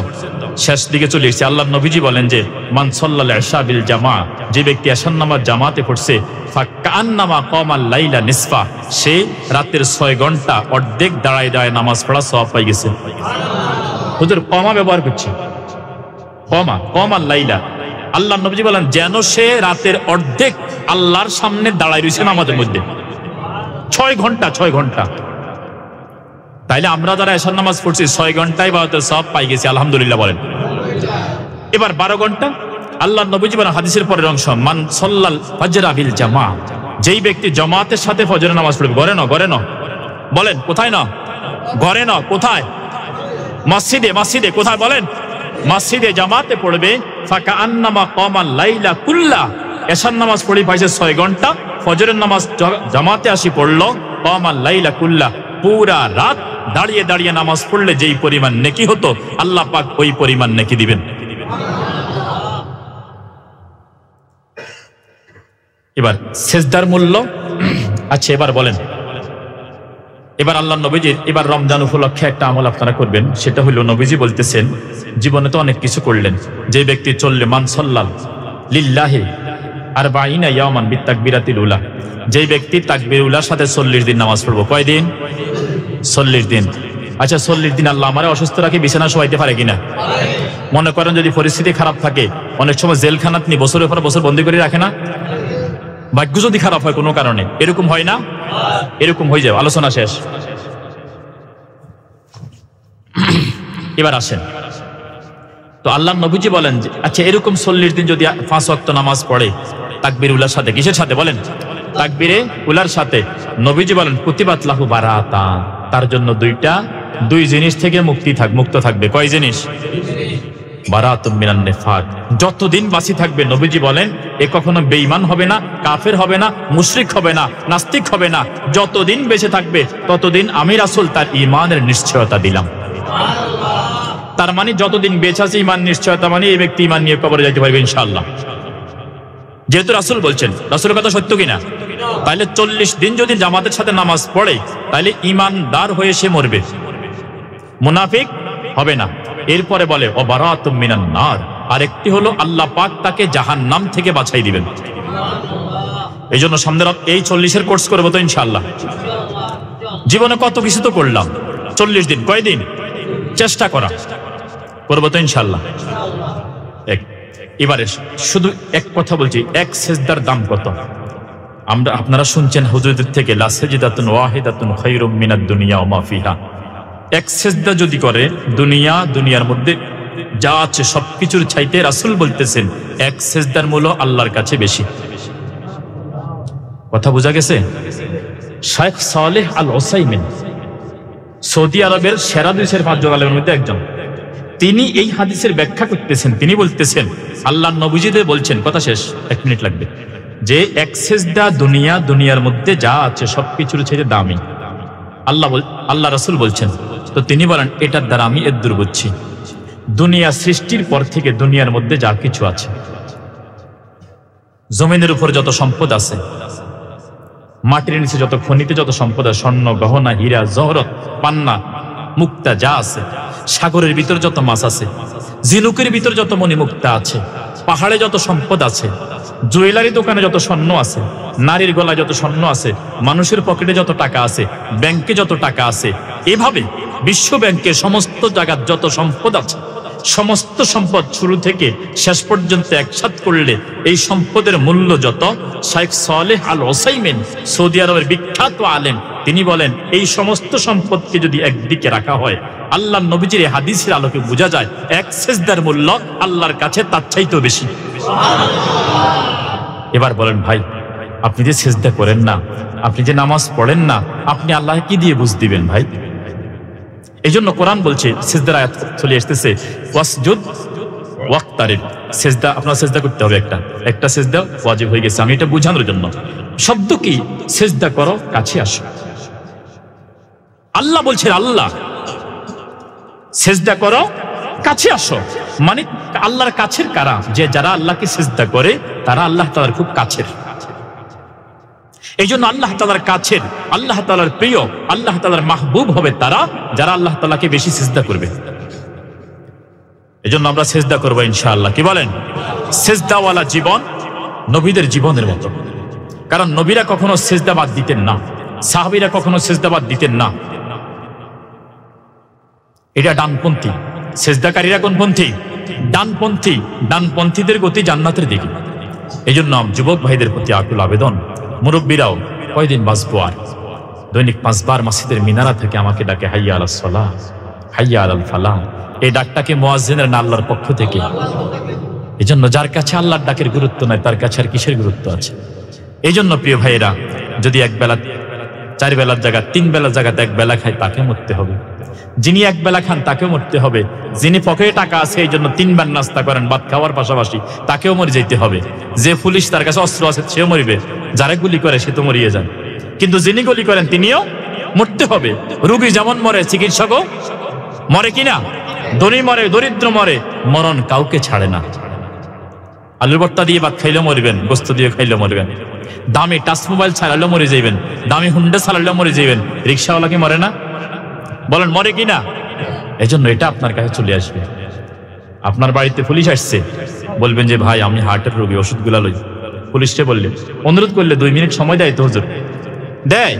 কিন্তু আজরাইল যদি আসে যে ভাই আমি নামাজ তো পড়ি নাই, ভাই আমি কি করলাম, আমার জীবন তো শেষ, আমার ভাই একটু সময় দাও। কি ভাই দিবনি? এই যুবক ভাইয়েরা বলেন দিবনি? ভাই জোয়ানরা মরে না? মরে কিনা? আচ্ছা বলেন আপনাদের বাড়িতে জোয়ান বেশি না বুড়া বেশি? জোয়ান বেশি না? যদি সব মানুষ বুড়োই মারা যেত তাহলে প্রত্যেক বাড়িতে বুড়া বেশি থাকতো। এই জন্য যুবক ভাইয়েরা, আমার এই জওয়ানি ওয়ান শাবাবিহি ফিমা আবলা, কিয়ামতের ময়দানে 5 প্রশ্নের মধ্যে এটাও একটা, জওয়ানি কোন কাজে লাগাইছে। এই জন্য আকুল আবেদন থাকবে, যেহেতু যুবকদের উদ্যোগে আজকের এই আয়োজন, মুসল্লিদের উদ্যোগে, যুবক ভাইয়েরা আগামীকাল ফজর থেকে 40 দিনের এক সিল্লা, কোথাও যান দরকার নেই, আমাদের এই মসজিদে যেখানে সময় হবে 5 ওয়াক্ত নামাজ জামাতের সাথে পড়বো ইনশাআল্লাহ। কি বলেন? রমজানের 30 রোজা রাখবো ইনশাআল্লাহ। এমন এক রমজান আল্লাহকে উপহার দিব। আমার জীবনে প্রাপ্তবয়স্ক 15 থেকে 25 বছর যার বয়স, 15 বছরের পরে 10টা রমজান পাইছেন, বুকে হাত দিয়ে বলতে পারবেন যে একটা রমজান কাটাইছি, কোনো গুনাহ করি না? কি বলতে পারবেন? তাহলে আজ এবারে রমজানটা হবে গুনাহমুক্ত রমজান ইনশাআল্লাহ। কি বলেন? যে আল্লাহকে বলতে পারবে আল্লাহ আমি কিছু পারি আর না পারি, 1 মাস আমি কোনো গুনাহ করি নাই, আল্লাহ আমি চেষ্টা করছি এদূর। আল্লাহ বান্দার চেষ্টা দেখেন, আসসাইউ মিন্না ওয়াল ইতমামু মিনাল্লাহ। এবার এই রমজান হবে গুনাহ ছাড়ার রমজান। বলেন এই রমজান হবে গুনাহ ছাড়ার রমজান। এই রমজানের তারাবি পড়বো ইনশাআল্লাহ। মার্কেটে যাইলে রমজানের আগে আগে চলে যাবেন, প্রথম সপ্তাহে সকাল 10টা-11টার মধ্যে যাই কিনে চলে যাবেন, তারাবির নামাজ যেন মিস না হয়। কথা বুঝে আইছেনি? আল্লাহ যতক্ষণ পর্যন্ত আমরা আলোচনা করেছি, শুনেছি, আল্লাহ আমি সহ সবাইকে আমল করার তৌফিক দিন। যুবক ভাইয়েরা ধৈর্য নিয়ে কেউ উঠে নাই, মাশাআল্লাহ, এটা ভালো লাগছে। আল্লাহ যুবক ভাইদেরকে কবুল করুন।